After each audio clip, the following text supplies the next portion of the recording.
There's so many questions people have on halacha, chinuch, relationships, mental health, marriage, hashkafa, and everything in between. Every 2 weeks, I discuss them with senior dayanim of the Krias Federation.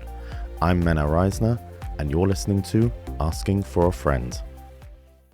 And welcome back to Asking for a Friend, the podcast where we discuss contemporary issues with leading dayanim of Krias Federation. Before we begin, apologies, I'm recovering from a cold, but as you'll soon hear, we couldn't put this topic off any further as it's very relevant to the time. But a quick request that really does help the show, please take a moment to subscribe to the podcast. We are constantly being stopped by people who say, when is the next episode coming out? And subscribing is the easiest way to make sure you never miss one. You'll be notified when it comes out, and it also helps the podcast reach many more listeners. Thank you. Also, if anyone is interested in sponsoring an episode or partnering with the podcast, please feel free to reach out to podcast@federation.org.uk. Maisa money may be used as per Rabbi Zimmerman's Psak. Dayan Posen, welcome back. Thank you for having me. There was tremendous feedback following our last episode on sibling rivalry. I heard from many people who found the conversation both practical and very eye-opening. There were many elements that resonated, but perhaps particularly the importance of spending quality time with each child and also the power of Shabbos meals, which you really brought out very clearly. As always, we read all the feedback that is sent in, and at some point we'll be bringing up some of those comments and follow-ups in future episodes. So today's topic is one that touches everyone at some stage of life: navigating shidduchim. Everyone eventually reaches the parasha. Once married, they'll hopefully one day be looking for their children or helping others. It's a part of day-to-day from life and very much a part of daily conversation. People often say that the shidduch process has become increasingly complicated. Expectations feel higher, the process feels longer. Many families find themselves unsure how best to approach it emotionally, practically, and hashkafically. And there are so many questions. What perspective should parents and singles have when entering the process? How should people think about the many challenges that arise along the way, from expectations to information gathering to dating itself, ultimately deciding whether this is the person they'll build a life with? There's a lot to discuss today. So, Dayan Posen, if we could just start with, what do you think is the main factor that has caused the shidduch process to become much more complicated than it once was? First of all, before we come to your question, before Shlema. Thank you. I'm already feeling better. And I think it's appropriate to give a shadchanim to Andrew Cohen and yourself for coming up with this podcast. The feedback we get from a lot of people in a wide area is, Baruch Hashem, very positive. So, Mr. Shem, we should have continued. It was clearly hashkafa that we met. I didn't know Andrew, and we started discussing it. And Baruch Hashem, the rest is history. And also, Dayan Posen, if I may say, I appreciate all your help from the beginning. It was very informative. So back to the question, why has the shidduch process become more complicated than it once was? So I think when we say that the shidduch process, there are a lot of different parts that we're going to have to discuss. There's the concept of a parent whose child comes of age, whatever of age is. Each family as works for them, for each child. And for a lot of people, it's a very daunting time of life. It's a time of life where really one of those times in life when a person really appreciates that they're not in control, where they have to worry about what other people think about them. In fact, a local Asker once told me it's only 2 times in life the person has to worry what other people think of you. One is school acceptances, which Dayan Hu very capably covered, but for some people even that isn't a challenge because Baruch Hashem, they're part of that school kehillah or whatever it may be. But the other is shidduchim. Shidduchim, sometimes we build up a perception in our minds of who we think we are, who we'd like to be, or how we'd like to be seen. And then all of a sudden it comes to shidduchim, other people might not see us in that same way. It can be painful, it can be distressing, it can be upsetting, it can be demoralizing. And then we come to the concept of navigating shidduchim, and then get suggested, even when one does get suggested, how do I find out information? How do I navigate this bichlal? And then when it comes to waiting for answers, a yes or no, actually going out, how to navigate the actual dating of it all. So there's a lot involved.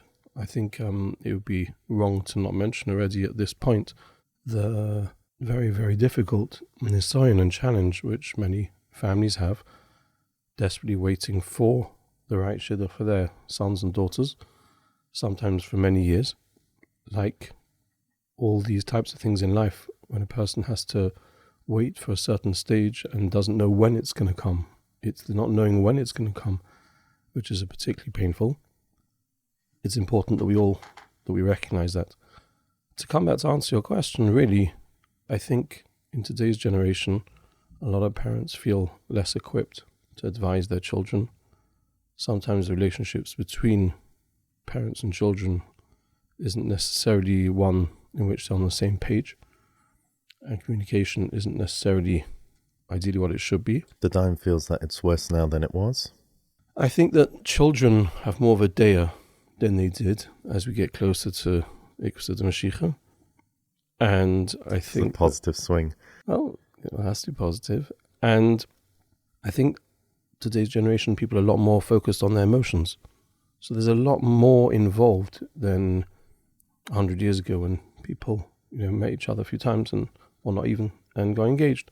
I think it's important to give a caveat on all of this session that when we speak about shidduchim, we're speaking about shidduchim in our kehillah in northwest London. So to all of our listeners around the world, you have to adapt it for the environment that you live in. But just to be clear, there's different ends of the spectrum.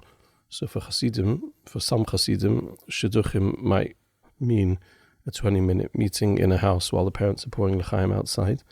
And for some people, dating might mean for months and months and months on end. Right. And I don't know of any data that suggests that any of those options has higher success rate or chas v'shalom divorce rate.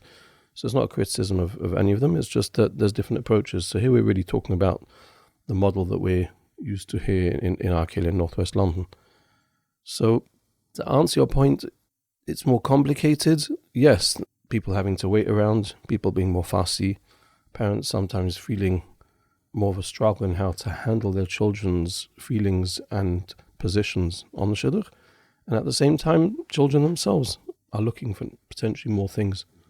Do you think there's just also an element of more choice as the frum world has grown and as the world itself has shrunk? I don't know if there's more choice. I mean, here in northwest London, look how many families we know that the same families marry into the same families. Here we're not in America. We haven't got thousands and thousands of names available. And really, probably stripping it down for each boy and girl realistically within northwest London. Obviously, you don't have to marry from northwest London. You can go out to Manchester and Gateshead and Europe and America and Eretz Yisrael and whatever, but that brings its own angles and challenges. But within northwest London, realistically, for each boy and girl, there probably are more than 20 names that are at all going to be relevant, and even that, So again, unless one waits for a younger boy or older boy, etc., different ages, so different seasons, different people come on the market, but so to speak, I don't think there's a huge amount of choice for most people. Yes, if people were, don't want to use the word less fussy, because I'm not sure if they're wrong to be fussy on those points, then maybe there'd be more selection, but people want to get the right one. So you're saying together with the world having shrunk, and let's say Antwerp as an example, something that would never have been possible 100 years ago, 200 years ago, just due to distance and who do you ask? At the same time, because people are more fussy, the bottom line is there won't be that much more choice. Potentially, again, if you're going to go out of town, you're going to go abroad, there'll be more selection, but that comes with other differences which people have to navigate. So swings and roundabouts. Right. I mean, Chazal teach that making a shidduch is as difficult as Krias Yam Suf, which is well known. What does that idea mean in practical terms? Someone's about to go through the process. The Dayan has described what a maze it can be. Going back to the Torah, what does it mean, koshing Krias Yam Suf? Well, that Gemara is actually Gemara in Sota, and interestingly, the Gemara says, to answer Kasha there in the Gemara, that's actually referring to a second marriage, not a first marriage, ironically. But nevertheless, there are a number of different pshatim given on this. I once saw a pshat, I don't remember from whom, that when Klal Yisrael came to the Yam Suf, they had the Mitzrayim chasing behind them, and they had the mountains on the side, and they had, etc. They were surrounded on all sides. In front of them was obviously the Yam, was the water. And if you would have asked Klal Yisrael at that stage, in this impossible position, what do you think are the best avenues of escape? Probably none of them would have mentioned walking en masse into the water. That wasn't an option. And yet the Rebbeinu Shalom had that as not an option, as the option, which resulted in the ultimate Yeshua, which resulted in the level of Emunah B'toch in Klal Yisrael, the likes of which we've never seen. So too when it comes to shidduchim. We all know stories of people who went through challenges in shidduchim and ultimately ended up with a shidduch that they would be the last thing they expected. Sometimes you go around the whole world only to end up marrying the boy down the road. So that level of Yeshua coming from where it's least expected is one element of this Maimah Chazal, possibly. But the Sfas Emes adds an interesting twist. He says that when Klal Yisrael sang Shira B'Hayam, the Pasuk says, Yaminu B'Hashem of Moshe Avdoi. They had emunah in HaKadosh Baruch Hu, Moshe, and only straight after that is Oz Yoshim Moshe. Says the Sfas Emes, in order for a person to properly understand the magnitude of the chasodim which have happened to them in order that they can sing Shira, a person has to first focus on their emunah and recognize what's come from HaKadosh Baruch Hu. And the same is true when it comes to shidduchim. For a person, really, when every shidduch is made, we go to a vault, really they should be singing Shira. And in order to sing Shira, a person has to stop and reflect on the nisim that have happened to get you to that stage. And many, many parents stand under that chuppah and feel mamash overwhelmed, because on reflection of all the incredible nisim geluyim that have happened in order to bring a person to that stage, it's probably one of the most emotional moments in a parent's life when they're zeicha to bring their child down to the chuppah. And that's really the time of the Shira when they ultimately look back and reflect on all of those chasadim. Rav Don Segel, interestingly, adds a slight twist on it, and he says that really, actually, a shidduch is harder than Krias Yam Suf. Because for Krias Yam Suf, HaKadosh Baruch Hu took one thing and split it and made it into two. But for a shidduch, we take two entities and we bond them together, make them one. And that sometimes is much more complicated. It's a very nice thought, because it's also flips the popular narrative a bit. It's all about hardship, and it's as tough as splitting the sea, when it's really just an opportunity to reflect as well on all the chasadim that brought you to this point. But talking about the Krias Yam Suf, Moti Shtimler, who's a friend of ours, I met him last week, and he told me a vort in the name of the Lelev Rebbe that the Yam Suf only split once the water reached Nachshon ben Aminadov's nose, right? So Nachshon ben Aminadov jumped in, and the water was rising, and when it reached his nose, that's when the water split. Because if someone is walking, holding their nose high, then the sea will never split. It's a cute vort, but it brings on to a very important point, that when we discuss shidduchim, obviously expectations is a big part of the parasha. And certain people will have very high expectations, and sometimes it could be very humbling when you see what the world actually thinks of you versus what you thought of yourself. So how do we understand that message, and how does this work with general expectations when it comes to shidduchim? Well, first of all, if Moti tells you that, that's presumably something he's experienced because his wife is a shadchan.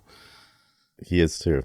He is too, okay. It's famously, the Stipler and Reb Aaron Leib, which was very much in character with them, used to talk about this point quite a bit. And they used to say that people have unrealistic opinion of who they are and who their mishpachos are. And therefore, often shidduchim come along and people think they're not suitable, for them because the various chesroinus. But if only they would look in the mirror and realize the various imperfections that they also have, then they might be more realistic and find it easier to achieve something within their expectations. Life is about expectations. If we see ourselves very, very high, that's presumably the vort from the Lelev Rebbe, then we find it hard to find something good enough for us. Some people would say that the Yiddish mama has such high aspirations for her son, and she sees her son is so amazing to, who's going to be good enough for my son, so to speak. I think that's exclusively by Yiddish mother. And going back to Moti is also a good example of a balabas in town who saw a need for more people to step up and do shidduchim, and he just started suggesting, and he's, him and his wife have been successful. But people often say that making a shidduch is one of the greatest acts of chesed. Does that mean that everyone should see themselves as a potential shadchan? Anyone who could know a boy and a girl should pick up a phone and try and do shidduchim? That's an interesting question. I think first, when it comes to shidduchim, it's important to differentiate between the person who suggests an idea and the person who manages the shidduch process of the actual dating, so to speak. Obviously, to manage the actual dating process requires a lot more of a skill set and experience. To suggest an idea, some people have the yichaydos to be shadchanim, and they might not realize it. In fact, I'll tell you an interesting story that happened to me. When it came to looking for a shidduch for my second daughter, so I asked my first Adam, my first son-in-law, was in Eretz Yisrael, married back in Eretz Yisrael, and I said, this and this is what I'm looking for. Maybe you can look around in Eretz Yisrael and see if this can be found. And Friday night he was walking home from shul with a friend of his, and he says to his friend, Asher's looking for an Adam. This is what he's looking for. Do you know anyone?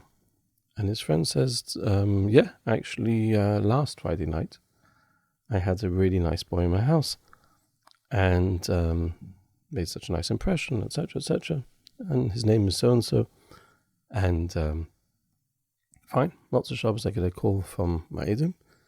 And he says, this is what happened. I was walking on Friday night. He suggested this boy, maybe look into him. London boy from a family that I know. So we looked into it. We liked what we heard. I got someone I know who knows both sides to be the go-between, the shadchan. They went out, had its own challenges during COVID. That could be a separate podcast, how to date during COVID. Hopefully one won't need that, yeah? Yeah, mitzvah Hashem. And Lemaisa, Baruch Hashem, it came to a stage and they're about to get engaged. So I called up my Adam and I asked him for the number of this person, of his friend. And I called up his friend and I said that first I'm calling you to tell you that in 20 minutes, mitzvah Hashem, it's going to become official and they're getting engaged. And I'm calling to thank you very much. And I'm also calling to ask your bank account details because I'd like to send you money for the shidduch. So he said to me, first of all, thank you for calling me, that's really nice. But second of all, you don't have to give me money. I was having a schmooze with my friend. He asked if I know anyone. I told him, yeah, I think, you don't have to give me money. So I told him, thank you very much. I'm the Dayan, leave that part to me. But I'd like to send you money, and that's the correct thing to do. And fine, that's what I did. Fast forward a couple of years, I'm in Manchester, and I am at chuppah. And a young man comes over to me, and he says, hello, my name is so-and-so, YG. I asked him if I can mention his name. He prefers I don't, because that's the kind of person he is. On the other hand, he said if it will help the story, then I can mention his name. I'm of two minds, because I think if I can send people to him and we can help people with shadchanim, so I think I'm going to say his name. His name is Yossi Greenblatt. He's the son of the Mashkiach of Chaim here in London, Chaim Yitzchak Greenblatt. And he said to me, Dayan Posen, do you remember that story? So I said, yes, I remember the story. I didn't remember exactly the conversation. So he said to me, well, do you remember what you said at the end of the conversation? I'd actually forgotten. And he said, I'll tell you what you said then. You said at the end of the conversation, he said, Yossi, why are you maching avek? Why are you making light of the fact that all you did was, just mention a name? I said, having the ability to suggest shidduchim is a gift. It's a koach, it's a talent. And you shouldn't underestimate that talent. It's a talent that Baruch Hashem seems you had, and make the most of it. So when he mentioned that, I remembered that I'd said that, but, it didn't leave him a major oration. And he said to me, well, actually, I thought about what you said, and I really took it to heart. And I decided, maybe I've got the ability to suggest shidduchim. And he says to me, I've just made my 5th shidduch. Wow. Now, I actually emailed him today, and I said, Yossi, where are you up to? Because I'm about to say this story. He told me he's just made his 18th shidduch.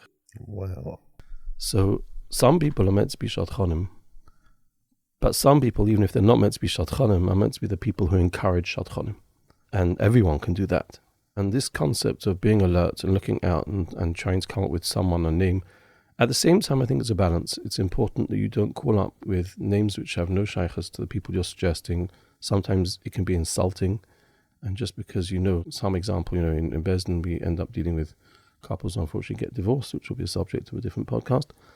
And for a person to say, I know he's divorced and she's divorced, so that must be a brilliant shidduch, and suggest it can sometimes be often very hurtful. So to answer your question, does that mean everyone should see themselves as a shadchan?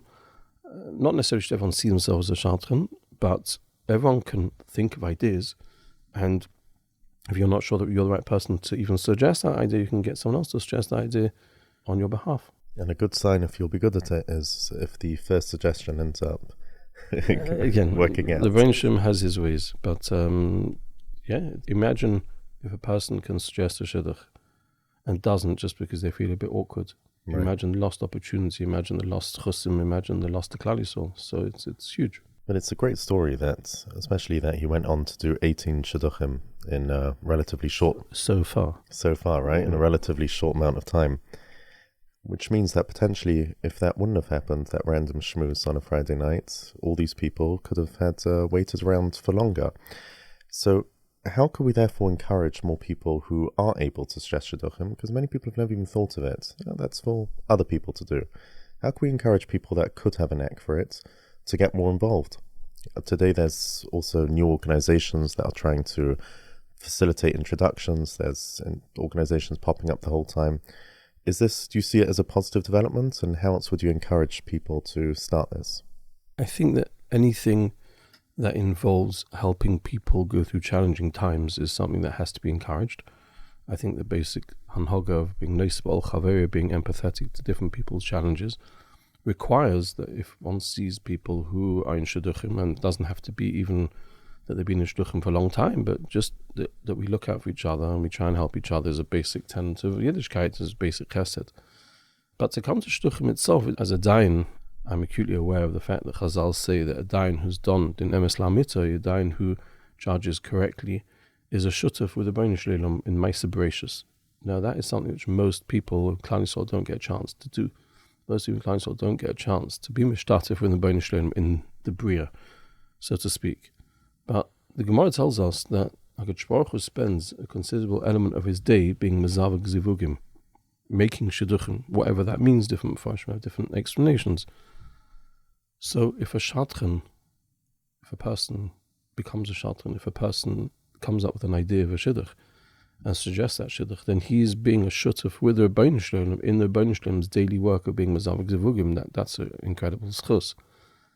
In preparing for today, I reached out to a number of different shadchanim, as they're called now, dating coaches and teachers of chassan and kalas, etc., to try and hear up to date what they're seeing, what they're experiencing.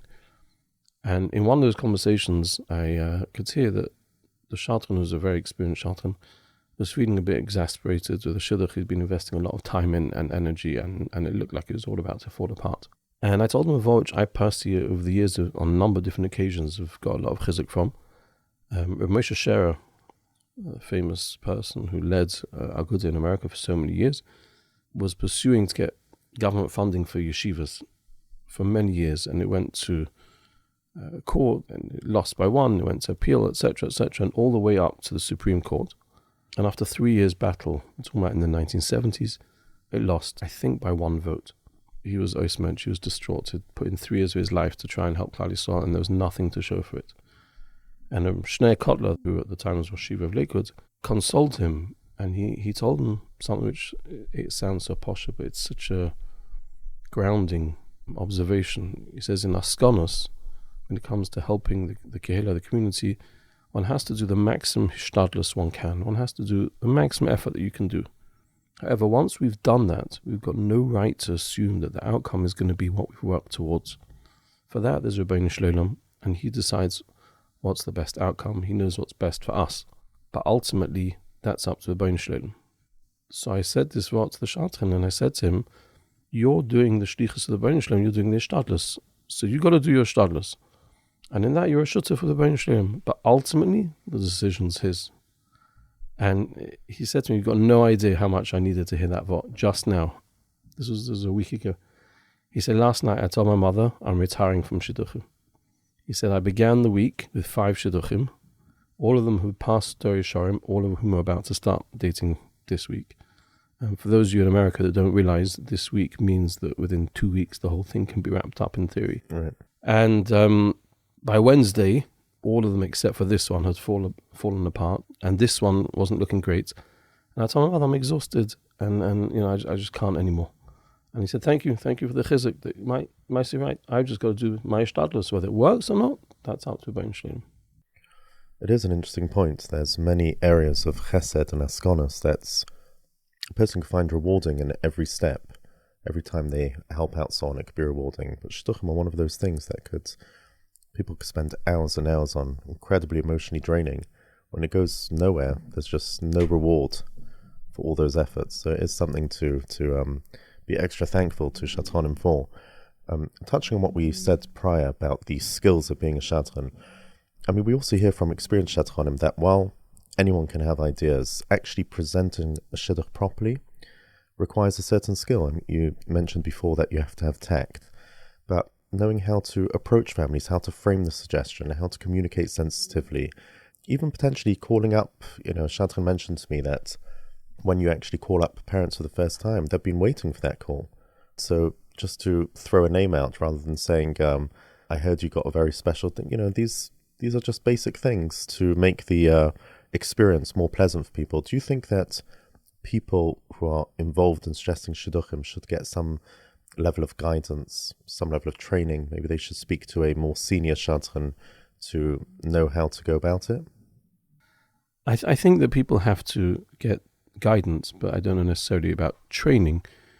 When you see the importance of speaking nicely to someone, when you call them up to suggest a shidduch, I had a geschmack story that happened to me when my oldest child became of age, or that's debatable what's called of age. Then I got a call from a well-known shadchan, and he started off by explaining how well he knew my father, alav hashalom. I think if I remember correctly, he said that my father came out of hospital to his child's chuppah, and they're very close. And then he said, I just want to tell you, I've heard such wonderful things about your son, and I want to know, are you listening to shidduchim yet? And I said to him, listen, I know that, I'm new to this, and people tell me nowadays you really have to start listening quite young, and he was quite happy that someone had already laid the groundwork for that. And I said to him, tell me if I'm wrong, I just think that 16 is too young for a boy to begin shidduchim. And I hear like a whole pause, and then all of a sudden the ruffling of papers, and he turns around and says, no, sorry. Your daughter. I've heard such wonderful things about your daughter. The trouble is, once you've heard that line wrong the first time, everything. It's lost. So I think at the same time, you're 100% right. When you call someone up, you have to speak to them properly and be sensitive to what this call means to them. At the same time, and I hope all the shadchanim who hear this forgive me for saying, you also have to be aware that some shadchanim are very good at sweet talking, and they're very good at saying what you want to hear, and they're good at also presenting the prospective shidduch in a manner that is most favorable. Effectively, this sounds a bit harsh, but some shadchanim are effectively salesmen, and some of them are very ehrlich and reliable and say it as it is and don't try to sugarcoat it. But some might not be quite like that. And it's important for people who are new to shidduchim to understand that obviously you hear everything a shadchan tells you, but I would advise people not to rely on what a shadchan says, especially on things that are important. There have been many stories over the years of shadchanim quoting officially the other side of promising X or agreeing to Y, and actually it never was and never had been.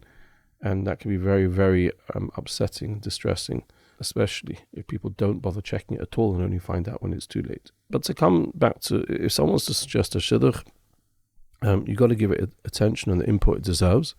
And I think when we speak about being mechazik people to go into shidduchim, this point you mentioned before is correct, that even if a shidduch doesn't work out, a shadchan spent a huge amount of time, and a basic hakara satov, if you drop something off with a letter, a thank you and an appreciation, a hakara, it sounds basic, it sounds poshet. Some people do, some people don't. Some people think, I don't owe him anything, the shidduch didn't work. This is not about what you owe. This is about hakara satov and encouraging shadchanim to suggest for you and for other people and to be mechazik them. I think it's also worth mentioning something which some people may not be aware about, that there are halachas involved in what a person has to pay a shadchan. If a person suggests a shidduch and it works out, and a party doesn't pay, you could call them to Bezdin with an official halachic claim for shadchanos. In fact, there's halachas about tolin. If a person doesn't pay the shadchan on time, there's questions about what's called on time. Is on time the lechaim, the engagement, or the chasna? But there is a time, and money is owed. How much money is owed depends if there's a minig in that place. I think Ashkenazim and Sfardim Eretz have quite a different minig as to whether you're giving an amount of money or whether you're giving a plant pot. Here in England, I have heard in Gateshead it's now £750 each side. In England, it used to be a Ben Torah rate, and etc. I think there used to be a range between 750 and 1,000. I think it's moved more towards £1,000 each side now. And that's in London. That's in London. But again, a person should ask a shaila. Also in a shidduch, often there's a number of parties that might have been involved. There's a person who suggested it, there's a person who handled it, there's a person who suggested it only to one side, not to the other side. These are halachas brought down in the Noisei Kelim and Shulchan Aruch. Rabbi Saul Grossman, as Etzal, Rav from Yerushalayim, wrote a whole sefer on shadchanos.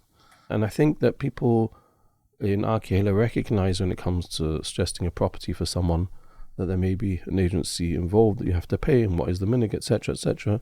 But shadchanim, more often than not, you hear people approaching their need to pay the shadchan more because they've heard spooky stories that happen to a couple if you don't pay the shadchan.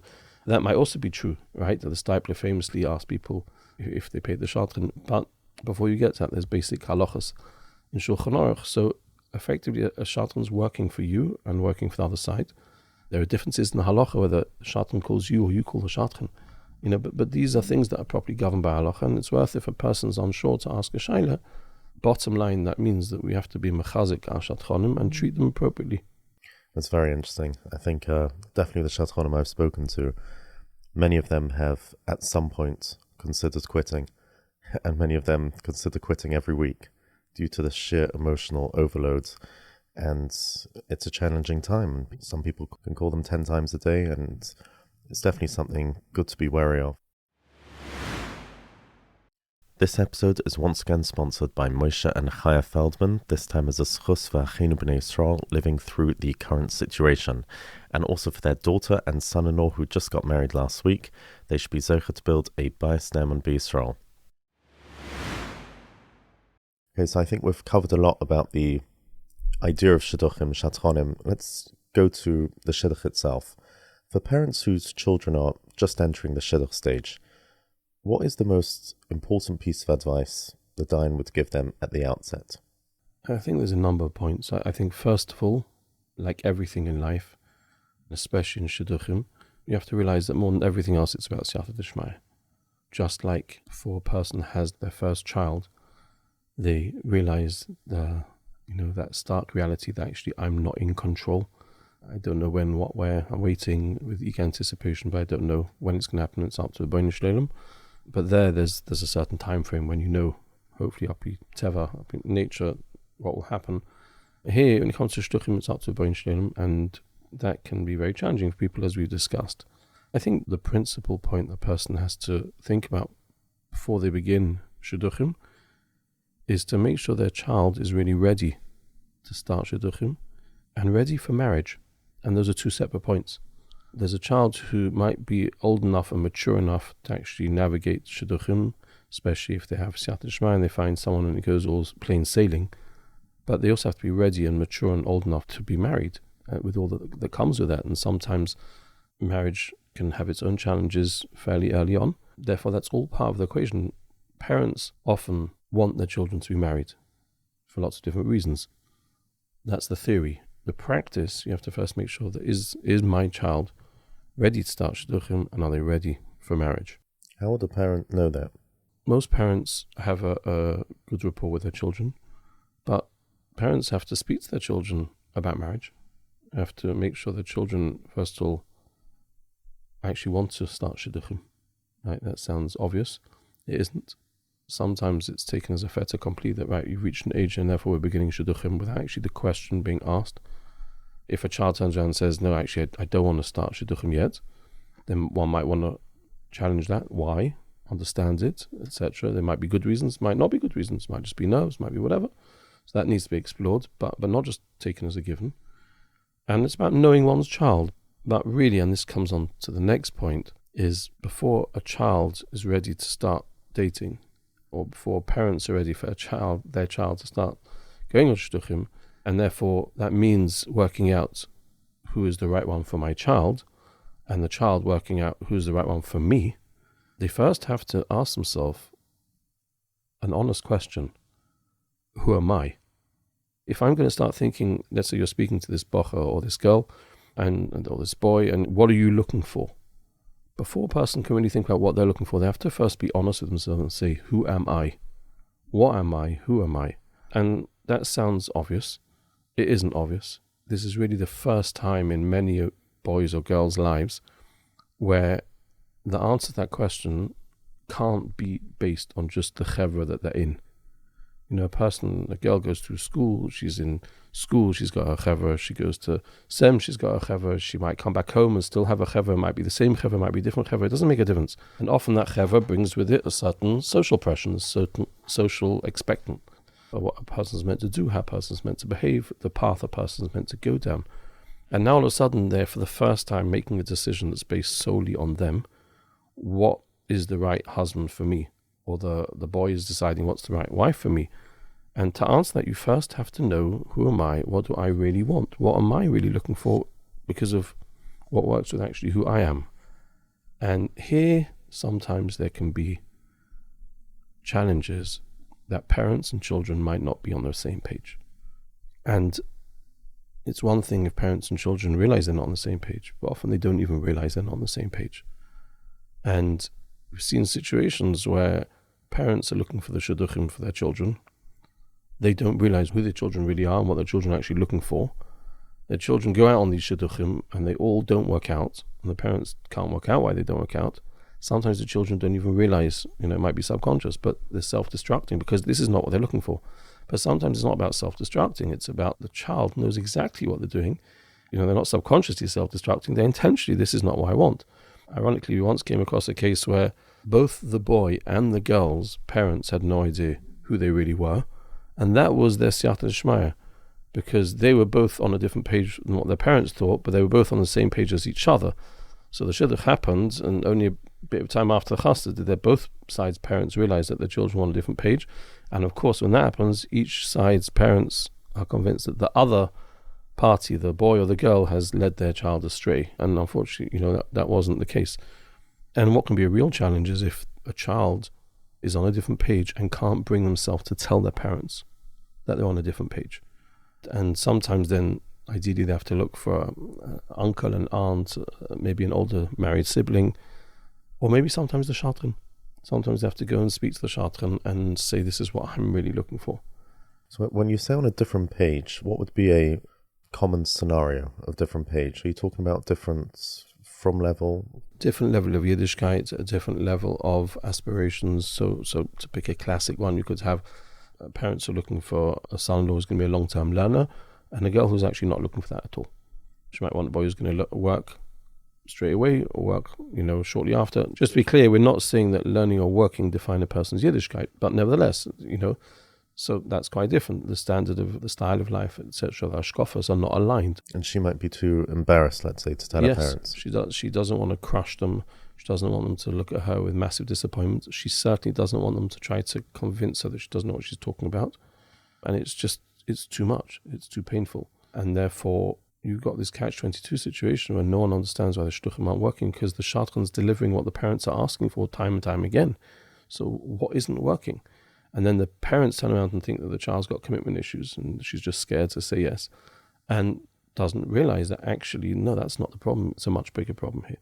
Again, I say about a girl, and the same thing could be true about a boy.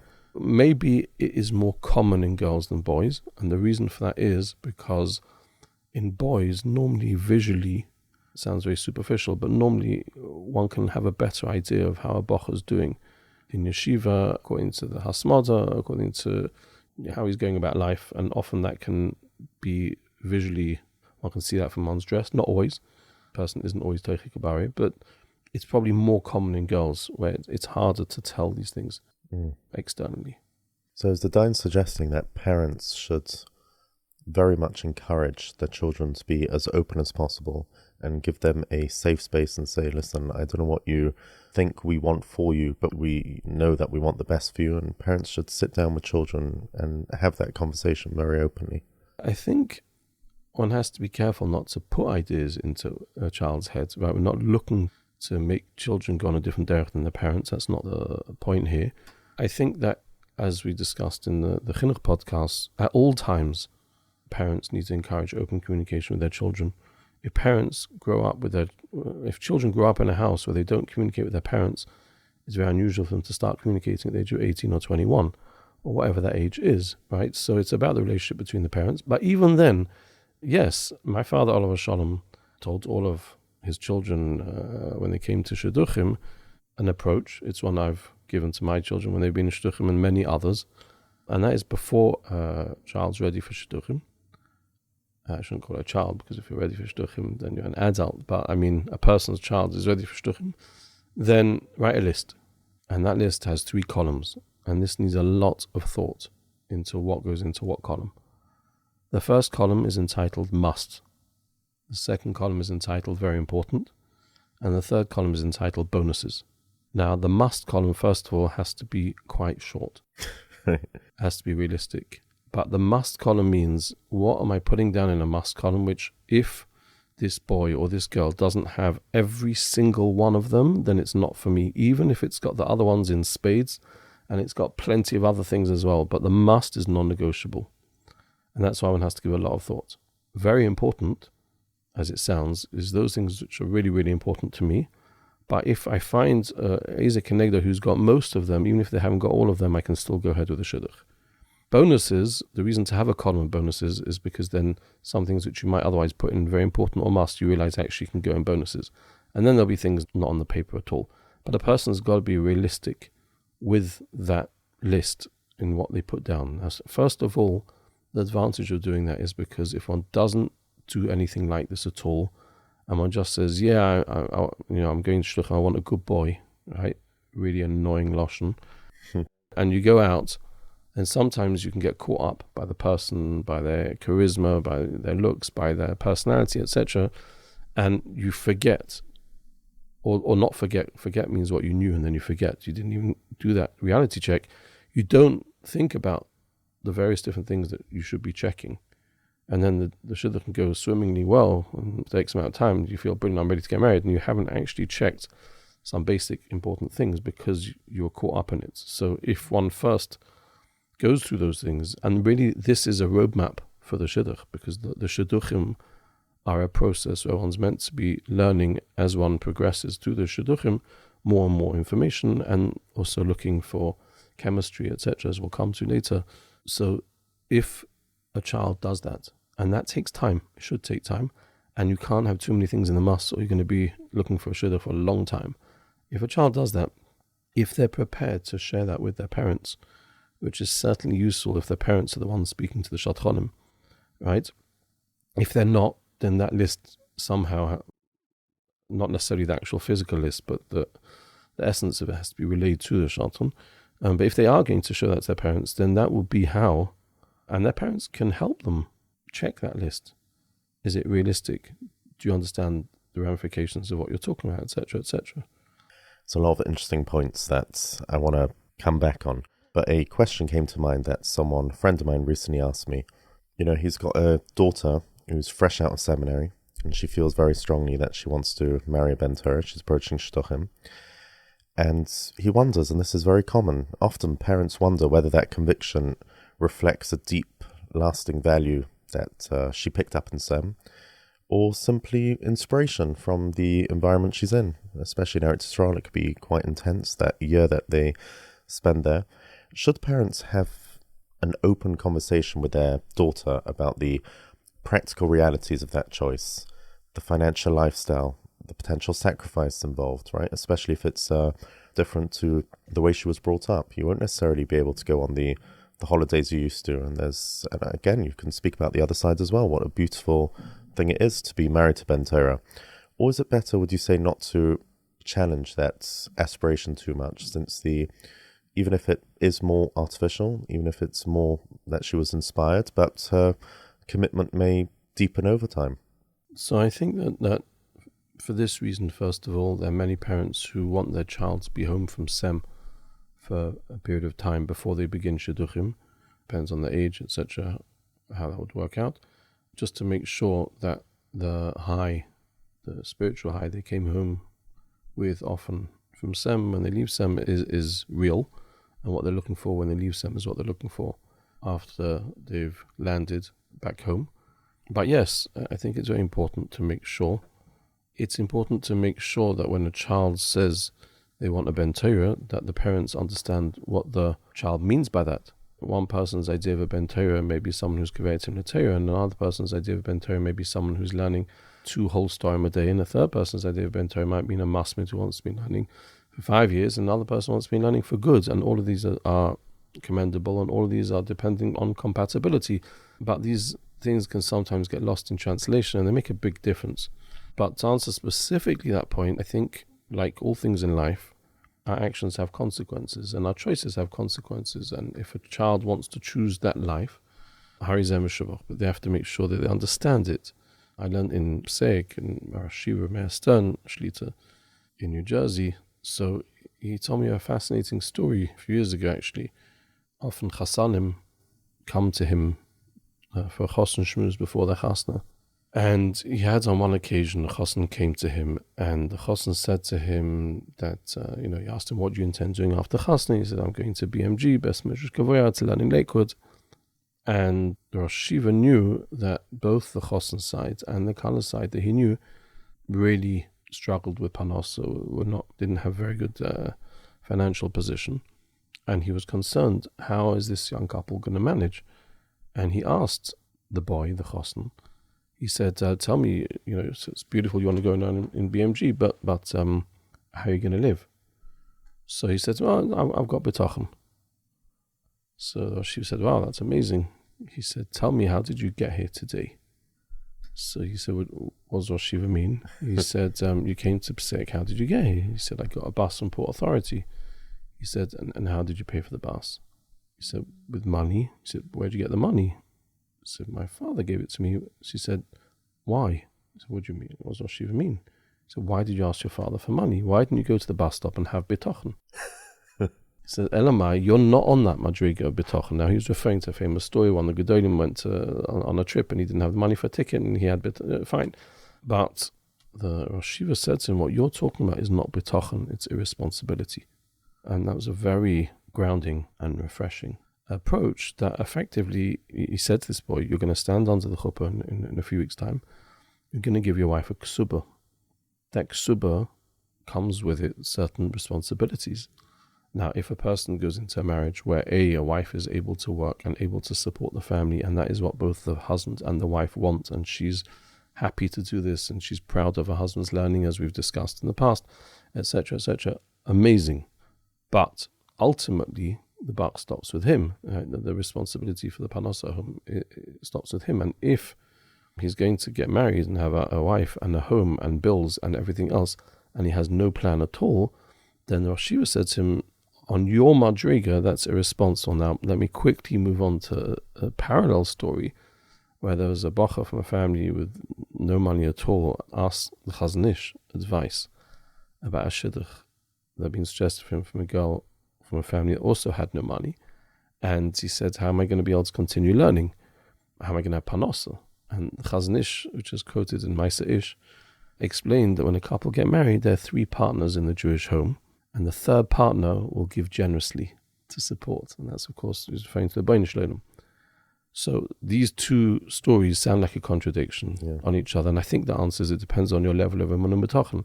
Most people wouldn't be able to explain to you how most of the Bnei Torah in Eretz Yisrael managed to get through the month, never mind make chasnas, never mind buy their children dirus, right? So the whole, most Eretz Yisrael runs on nisim on the one hand. Sometimes there's huge financial pressures which some people find too great to bear. So there's no one size fits all. But I think the answer in this point is one has to know what madriga one's on. One has to be realistic. One has to be grounded. One has to be careful how one has that conversation with the child, because you send your child off to get all these lofty ideas and then you pop their balloon when they come home. So we're not debating the hashkaf of it. We just have to make sure that the child is happy, understands what they're signing up for, and this is what they really, really, truly want. And ultimately, if one doesn't have that conversation and the child doesn't realize it, and then later on realizes it, So again, none of us are Nevi'im. And when a couple get married, they get married mitzvah with the best intentions. And sometimes things change. Sometimes a bocher can decide that although he thought he wanted to be learning for X amount, he doesn't get a geschmack from it anymore, or he now is struggling on the financial side, or etc. Or sometimes a wife can get married and say she's happy to support the family, and then after a period of time, she has a child or two, and she realizes it's just too much for me, and that's fine.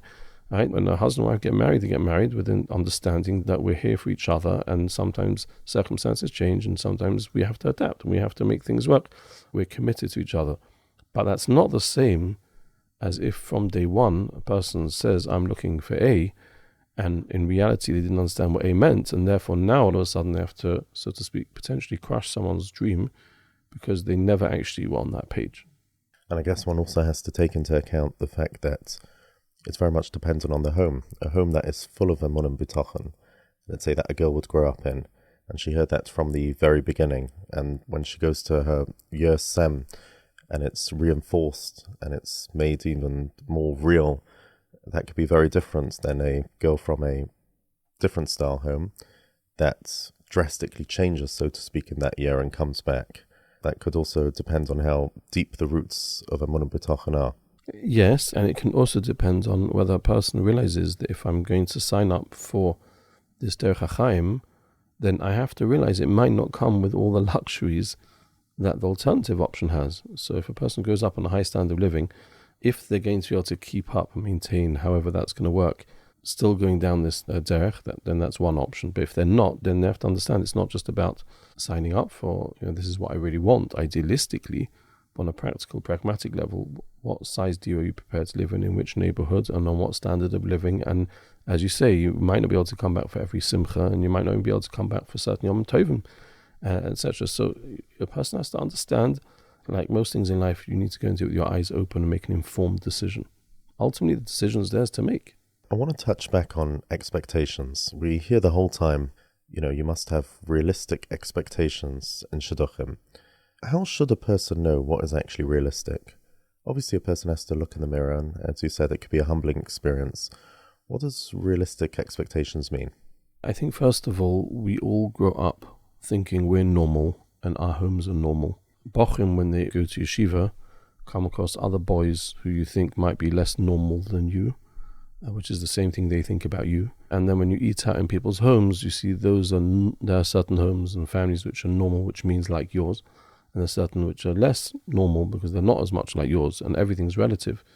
So there are certain things which people might take for granted in themselves, in their families, etc., where when it comes to shidduchim, you have to understand, are you necessarily, what's toffel, what's ikka? Is this a cultural thing? Is this a Yiddishkeit thing? Is this a social thing?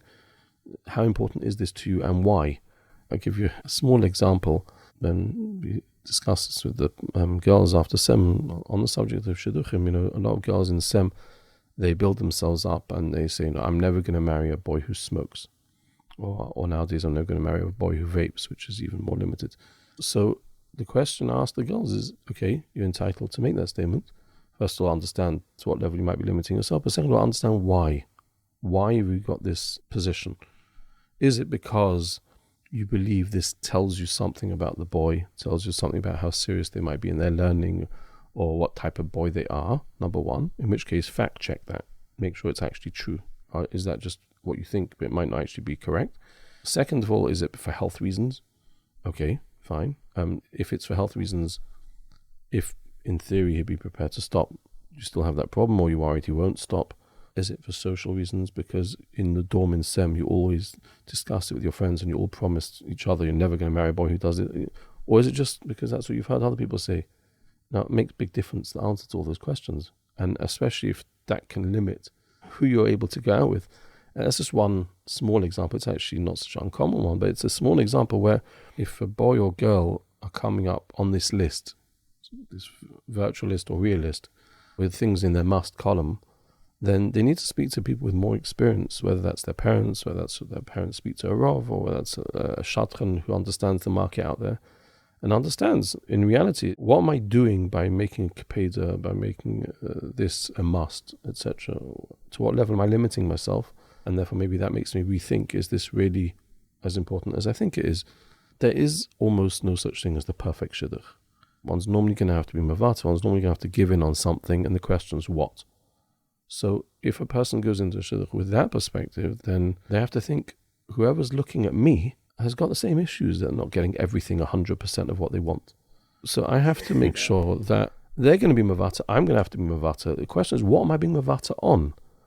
If you already go in with that approach, then you're already being a bit more grounded and a bit more realistic. And then the answers to that you can get from people who have more experience in shidduchim, and you can be more practical. It's a humbling thought that you're not necessarily the perfect catch either. I'll take out the word necessarily. You're definitely not. No one is. And by the way as well, because shidduchim is all about compatibility, so from each person's perspective, someone who's Haimish might not go with someone who's less Haimish, and someone who's less Haimish might not want someone who's Haimish. So it's not a right or wrong necessarily. It's advantages and disadvantages in every area, whether you're talking about wealthy or less wealthy, whether you're talking about yichus or less yichus, whether you're talking about talented or less talented, loud or quiet. All these things are dependent on who you are, what you're looking for, what works for you. It's not necessarily a negative, but you have to be realistic.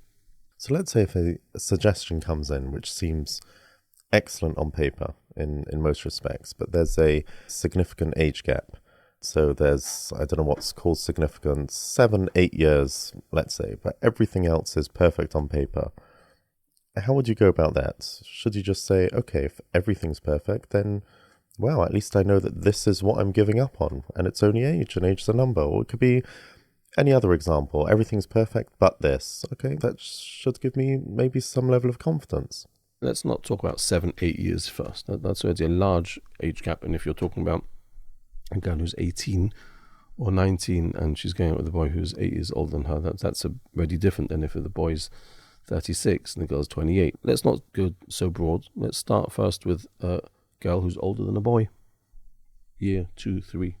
So it's interesting because I've heard from shadchanim that what some people experience is that if a girl comes out of SEM and has these ideals which we spoke about, it's difficult to know, even if the parents are kept at home for a few months, if she says this is what I want, does she really understand that? If a girl's been out of SEM a number of years and they're still true to the hashkafa and they're still solid that this is what they really want, then in a way there's a certain maturity and groundedness and realism in this is what they really are. In a way they've passed the test, so to speak, which some younger girls might not have. There's a certain maturity that a girl has who's a bit older. On the other hand, generally girls are more mature than boys, and especially when girls have been home from SEM and if they start working, etc., they're in a different environment than Bochum. So it's a balance. You have to know if this boy is very mature.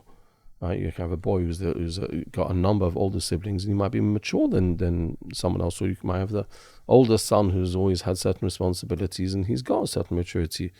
I think if we go with the premise that most people, vast majority of people, have to be mavata on something, if a person feels all I'm being mavata on is the fact that she might be older than me. Now, again, I think it's important the person is also honest. Is that going to bother me? Right? If a person from a self-covered point of view, from his ego point of view, whatever it is, and there's no point trying to rationalize it or not. You have to be honest with yourself. If that's going to bother you, then you have to be honest. You know, I've come across cases where a girl is a little bit taller than a boy, and it bothers the boy. Well, if it's really going to bother you, so there's no point telling the boy, well, it shouldn't bother you. It does bother you, and if it does bother you, so okay, you can go to therapy and get over it, fine. But if you know, realistically, seriously, if it really bothers you, then it bothers you, right? And so shidduchim is not just about what on paper sounds right. It's also that feeling and that emotional connection, etc. So if a person accepts they're going to have to be mavata on something, and this is what I'm mavata on, rather than things which make much more of a difference to our marriage going down the road, then yeah, that doesn't sound like a bad deal, you know. Well, we've already spoken about quite a lot. I mean, we haven't even come on to the dating yet or detailed questions about the shidduchim. I think now's probably a good time to pause and discuss the fact that shidduchim can feel very daunting. Right, we mentioned it earlier. Shidduchim is a tough parsha. People are constantly talking about and hear how difficult, drawn out the process can be. How should someone approach the process emotionally and hashkafically, knowing that the road ahead's not going to be easy? So 100% people can often find shidduchim draining. It's a roller coaster of emotions. For some people, both the boys and girls on the shidduch and the parents of the shidduch, of the couple on the shidduch, they can't think properly during the day. They can't sleep properly at night. It takes over your mind. It takes over everything, and that's just waiting for an answer from the other side. Right? Then it comes to going out, waiting for a call back from the other side. Once the boys come home, the girls come home, you get some kind of answer. You don't know what it means. The mind plays games. You connect dots and fill in the gaps in a way that you think might be the case. Very often people completely overthink everything because there's so much at stake, and it's emotionally draining. If a person gets a no, it can be crushing. It can be devastating. You don't necessarily often know why the no has been given. And if a person gets a number of them, then it can start to really impact their self-confidence and their self-worth and how they value themselves. They can start worrying, am I ever going to find my right bashet? And that's very, very trying. And often, if a person has a good connection with their Rav or with someone with experience in shidduchim, to advise them on what's normal, what's not normal, to advise them how best to navigate it, what is a problem, what isn't a problem, then that helps a lot. At the same time, a person shouldn't forget to daven for siyata d'shmaya, to have the clarity, to be able to know what one's seeing, what one's experiencing, and how to navigate things, and for things to go as smoothly as possible.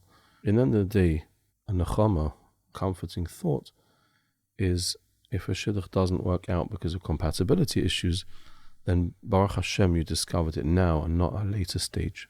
So there have been, we deal in Bezdin with Gittin, and sometimes there are things which come out in why a couple getting divorced, and you wish, chaval, that didn't come out when they were already going shidduchim or even making inquiries. It would have saved so much agmas nefesh, so much pain and suffering along the way. So whilst it might be upsetting, of course it's upsetting if a shidduch doesn't work out, but Baruch Hashem at this stage rather than later on.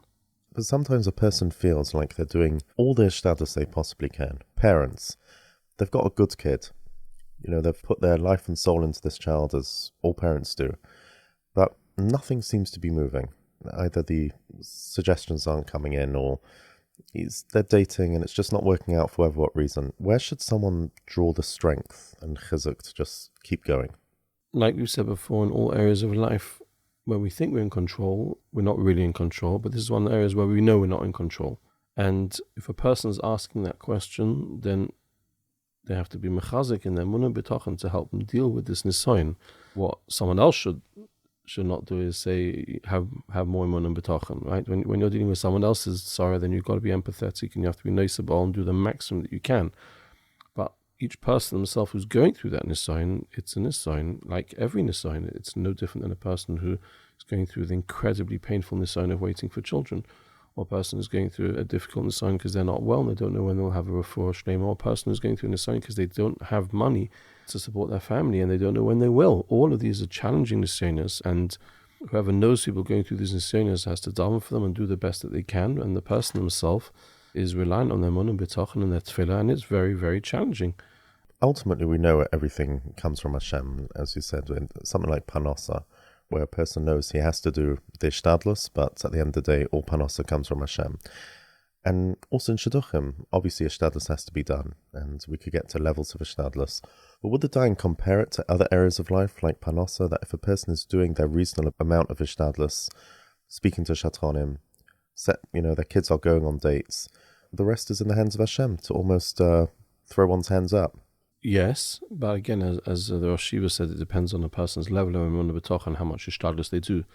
There are plenty of people when it comes to panosa don't do the minimum level of ishtadlus. And I think as well, what ishtadlus is expected might depend on the environment you're in. So if a person is, for example, looking for a shidduch for their daughter, where at the moment here, at least in England, and it sounds like around the world, it seems to be easier for boys to find shidduchim than girls to find shidduchim, then the ishtadlus that on their level might need to be more. So for example, something which is suggested is that parents go and meet the shadchan, and the shadchan might even meet the child, right? Meet the boy or girl, to get a feeling about them, to understand them better, to know who they are, to put, and talk things through. Sometimes that helps them get a better feel of who the people are. Remember, ultimately, a shadchan has a job to try and sell their shidduch. If the shadchan understands better and what he's selling, so to speak, it sounds crude, but that's the reality here, then it's easier than just a name on paper with just a resume, which is more, in theory, it's more abstract.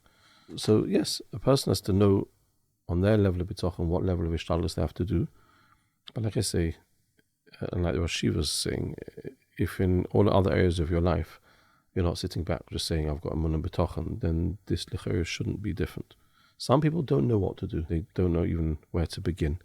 So maybe they should reach out and try and get advice from people who can help them. Right. Another point which a shadchan mentioned to me was the lashon hara element and how wary one has to be. Even by just labeling people, someone could think someone's very quiet or very introverted, which is, of course, as we know, very relative. And that's just a minor example to much more serious issues that can become known about certain boys and girls. And because these are dinei nefashos on some level, and shidduchim inevitably involves sharing information about people, sometimes private information, should someone who acts as a shadchan make a point of learning the relevant hilchos lashon hara? Absolutely, learning the relevant halachas that deal with shadchanos and what a person's allowed to say, what a person's not allowed to say, what one knows firsthand, what one knows secondhand. It's not only a shadchan, the person giving information has the same challenge. And I would say as well, going back to a point we discussed earlier, if one's speaking about what tip and what advice you'd give parents, is when you're making inquiries, make sure you understand the language of the person you're asking shidduchim from. If you have parents asking shidduchim from a bacha, who's of a different generation, make sure his colloquialisms and his terminology are understood by you, because sometimes you can misunderstand something which you think he's saying is a negative as a positive and vice versa. And as you say correctly, people sometimes are quick to label and quick to use terminology without thinking, is there any risk of the person misunderstanding what I mean by this? So hilchos lashon hara is crucial. Lives have been ruined from people not being careful in how they phrase things and how they say things. So how should information be gathered and shared? Everyone's heard stories about the delicate process of asking for information about prospective shidduch. What are the guidelines? Okay, we're not going to go through all of hilchos lashon hara now, as far as what one can say, what one can't say, as a fact, as a not a fact. The Chaim does point out that in the pasuk it says "L'selich rachel ba'amecha," next to the pasuk "L'samud adam re'echa." So the pasuk, not speaking lashon hara, is written next to not standing idly by while your fellow person's blood is spilt. So, and the juxtaposition for that, says the Chaim, is because sometimes you're not allowed to say something because lashon hara, but sometimes it's l'te'eles, and not only are you allowed to, you're chayiv to, you're obliged to say this information, which could absolutely ruin a person's life. If you know of a major issue which could really affect and impact the marriage, then you're obliged to come forward with it. In certain cases, even if it hasn't even been asked, you have to volunteer it.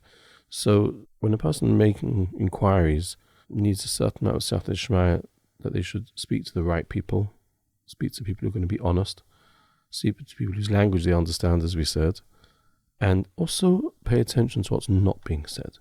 Sometimes afterwards people realize no one mentioned this, not in a positive or negative way, and I heard positive things, but I didn't stop to ask, wow, in one case, a parent observed afterwards that really for their child, on reflection, in future shidduchim, where they inquire for their child, if they don't hear within the first 6 things that the person says about the boy that he's got simchas achayim, then it's not right for their daughter. But that was only on reflection. After his daughter had been out with the boy, who on paper everything was perfect. Everyone mentioned his midas and his learning and his personality, and he's such a mensch, etc., etc., etc. But he had zero sense of humor and zero life to him. And he didn't hear that because he never asked that question. He maybe just assumed that would be the case, and everything looks so good on paper. So sometimes you have to stop and reflect back. What am I not hearing? And either way. And to push on those points, I mean, a common thing you would hear about information is, if you ask about, does he have some shadchanim, and let's say he's extremely quiet and very introverted, then you might hear back, well, I wouldn't say he's the life of the party, and there would be a diplomatic response, but that should allow a parent to do more digging. Well, what exactly does that mean? And my daughter doesn't necessarily need the life and soul of the party, but she needs someone who knows that there's a party, right? Whatever, right. Depending on the child, right? But you got to... does a person need someone who's got a sense of humor, or is it enough that they appreciate humor? Right. Swami Greenberg Shlita gave me advice a number of years ago that when it comes to shidduchim, if there's a niggling feeling about the shidduch, don't ignore it. Look into it properly. If after you've looked into it properly, you realize that, you're happy with whatever you found out, even if there is an issue, but you're happy with it, that's fine. Don't ignore those niggling feelings, because sometimes they can come back and haunt the people who ignore them. And I think that's very true. When one makes inquiries, you're trying to put together this picture, and often there's lots of pieces of the puzzle that are missing. And sometimes it's just, there can be that niggling, you can't quite put your finger on it, your gut saying something, but because of the milas in this area, or parents' desperation to find a shidduch in that area, or whatever it is, it's just brushed aside. And often, by the way, if I may say, a wife has been a Sarah, that she might be more tapped into this sixth sense, and husbands sometimes don't like to listen to that, because they want the sherebrachs over with. They want to marry off their child, and to the best person. Obviously, they mean it well, but don't brush it to the side. I mean, one frustration, talking about information, that also shadchanim mentioned, is how long the information stage could sometimes take. A shadchan would call with a suggestion, and sometimes weeks can pass while people are trying to gather background information. Does the Dayan think the process should be quicker? In other words, you should ask a few, we speak about the few references on the paper, and obviously people wouldn't trust that to the extent that they would family and friends. But really, should people just be asking a few trusted people that they know and responding promptly, rather than allowing it to drag on for weeks? Sometimes the people waiting for the response, this might be the number one priority on their table and all that they think about. And especially if it's, their first child, they might have more anxiety, and they might have never made a shidduch, and they're very worried and concerned. And therefore, it seems like a huge amount of time they're waiting for a response. And sometimes on the other side, it's not because they're making huge amounts of information. They're just very busy people, and they're trying to get hold of that person who hasn't yet called them back. And, they're not in a rush particularly, so they'll get around to it. Like most things in life, different people have prioritized things differently. And some people work on things straight away, and some people you have to keep reminding them. And just to add to that, there's the inevitable difference that I mentioned before between the boy and the girl.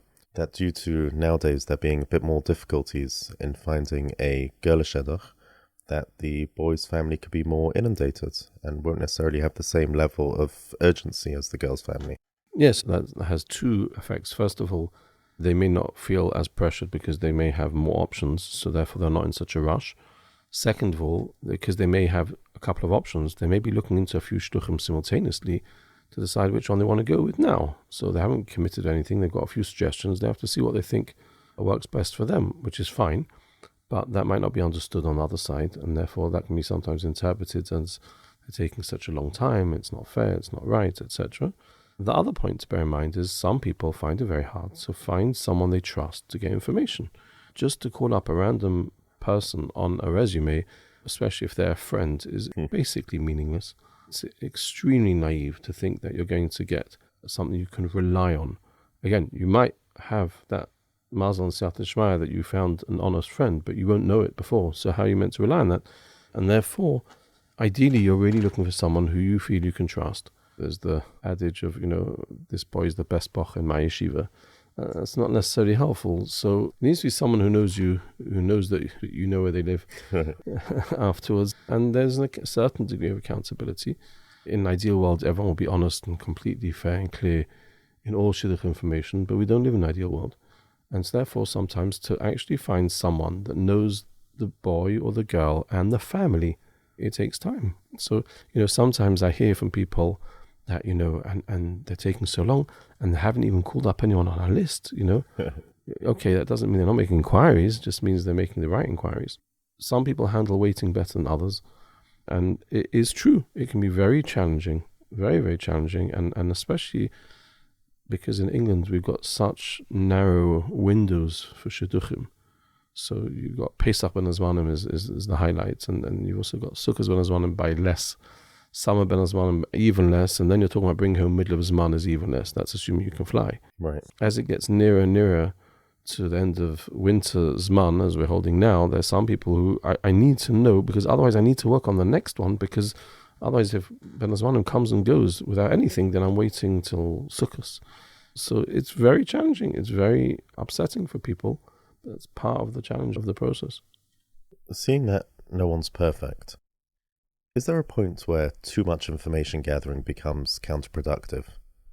Because you could really go, it's again back to the question of a shtadlis in a way, but you could ask information till the end of time. You could pick up different nuances from people.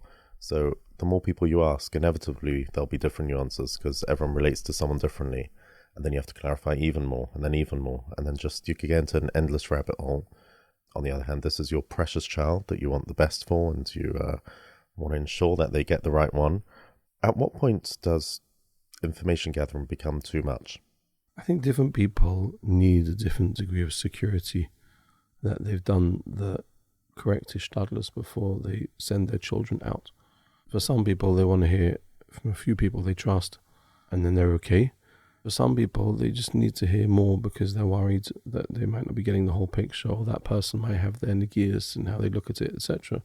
I think just to allow one or two people, it depends to what level you trust them.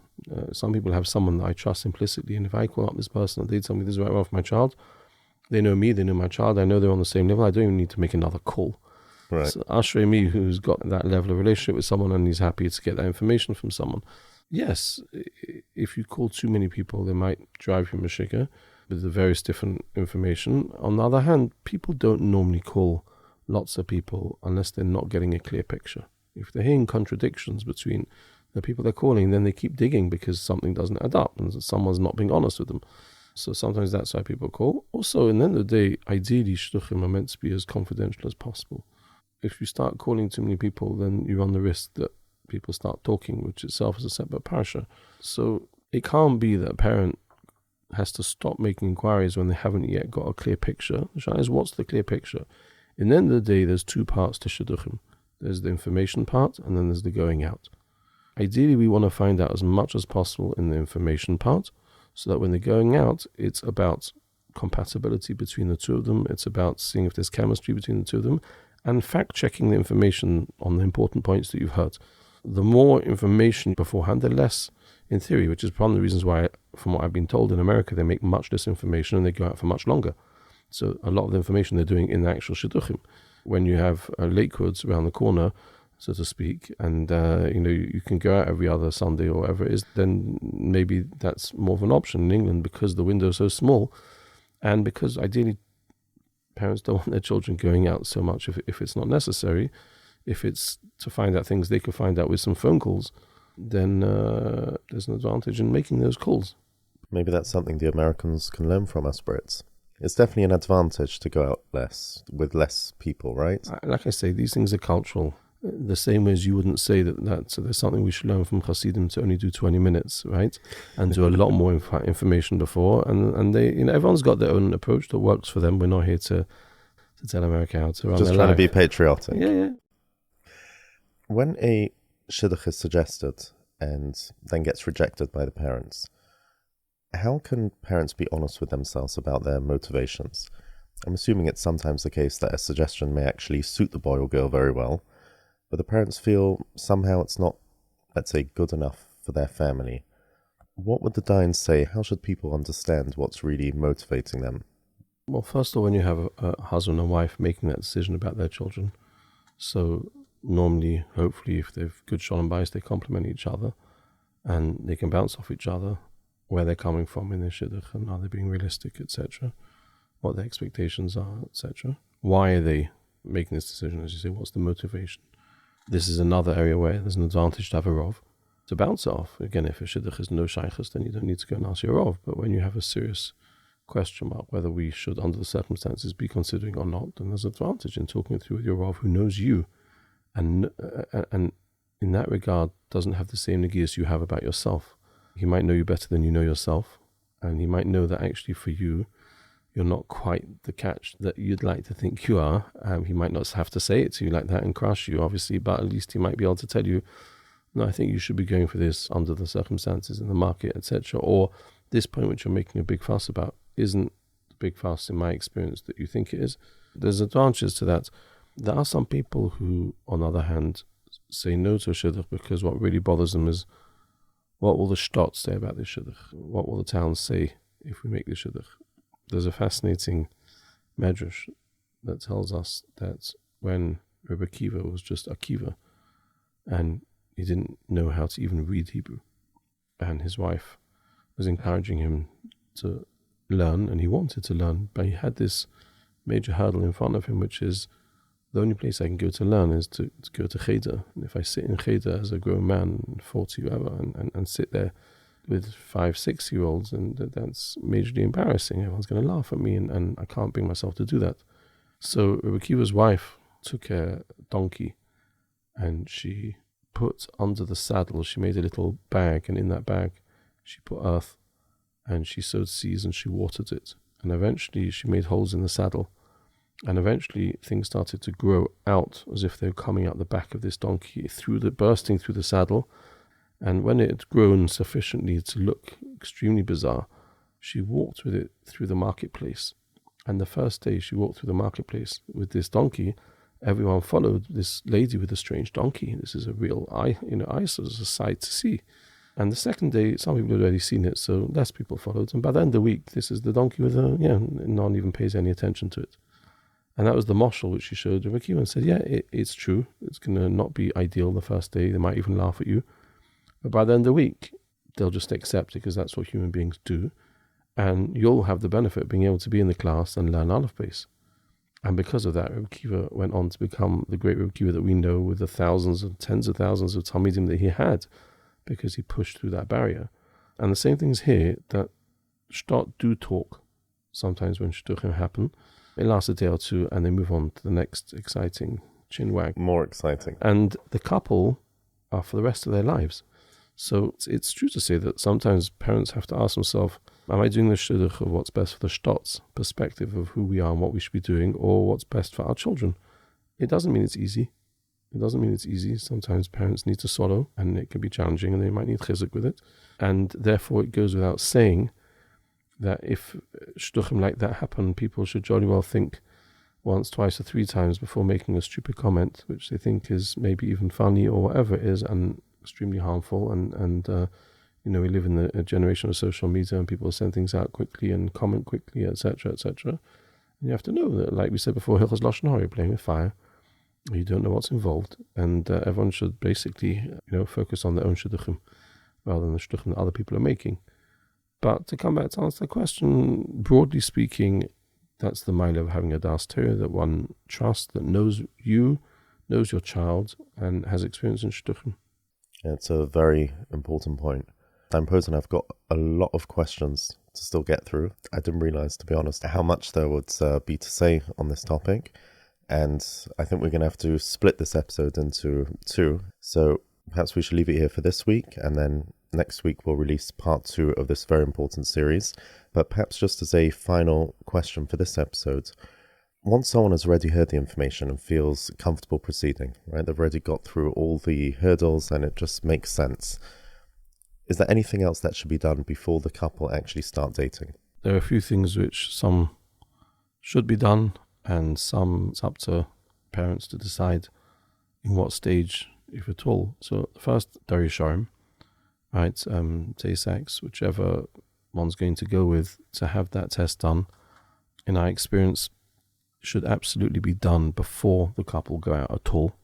Some people leave it until they've been out many times, almost like a formality, just before they get engaged. I was busy with a shidduch a month ago where Dayan Posen came back negative, or positive, whichever it's called. Basically, they weren't compatible for each other. It's unusual, but Baruch Hashem, they did that before the families had let their children go out, and had they done it afterwards, it would have been absolutely crushing. As it was demoralizing for them. A lot of work had gone into information, huge amount of work. And the nechama which I tried to give them is that it's very rare in shidduchim that parents get a telegram from the Ribono Shel Olam saying this shidduch's not for your child. Here, it doesn't get better than this. Literally, the odds are whatever they are, and the both of them have to then be carriers, etc. And there's no room for error. So when this comes in, this is Ribono Shel Olam saying, hear what you're saying, this is not for you.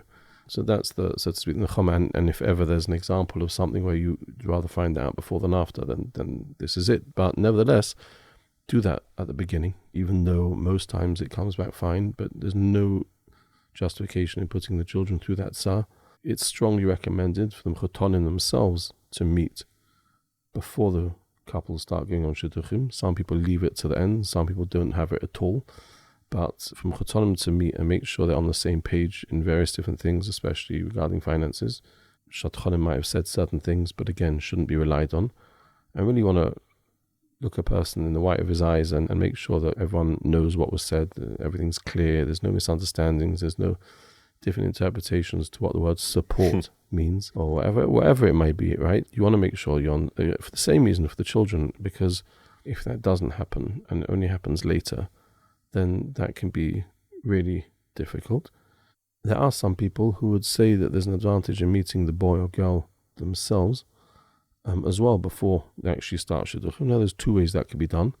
A more extreme way is to actually meet them, and the shidduch is dependent on the outcome of that meeting. That means not that you meet them just before the couple go out for the first time. You actually interview them, so to speak. That's one approach. Some people find that very pressurizing and you know, is it fair to do that to the boy or girl? So you have to know yourself, and you have to know the boy or girl if they're comfortable with it. But definitely there's a mile in at least seeing the boy or girl before they start going out, for two reasons. Number one, a picture speaks 1,000 words. And with all the information that you can find out, that actually seeing the person and you get a bit more of a feeling of who they are. But second of all, later on, when one's child is speaking about the shidduch, if you've got a bit more of a feel for the person, then it's easier to advise them and guide them, etc. So for some people, it's just about, you see them before they go out. It doesn't have to be very long necessarily at all. But there's a mile in doing that. But like I say, not everyone does it. And sometimes if you're out of town, it might not be an option, etc. But I have come across parents who said, Chazal, we didn't do that because we would have understood a lot more than what we understood later. Dayan Posen, thank you very much. That was extremely interesting, very informative. And you mentioned the picture. That's just one of the many questions we have later. It's obviously a hotly contested debate about whether to provide a picture before or after, but we haven't even discussed the shidduch date.